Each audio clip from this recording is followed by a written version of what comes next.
Men buni isbotlayman. Mana zamonaviy telefon, shundaymi? Mana 150 yil oldingi telefon. Farq katta, to'g'rimi?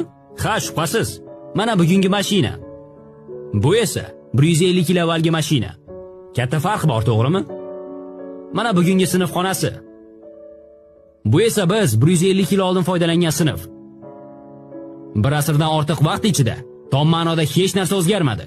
Shunga qaramay siz talabalarni kelajakka tayyorlayotganingizni da'vo qilasiz. Ammo shunga o'xshash dalillarni hisobga olgan holda savol berishim shart.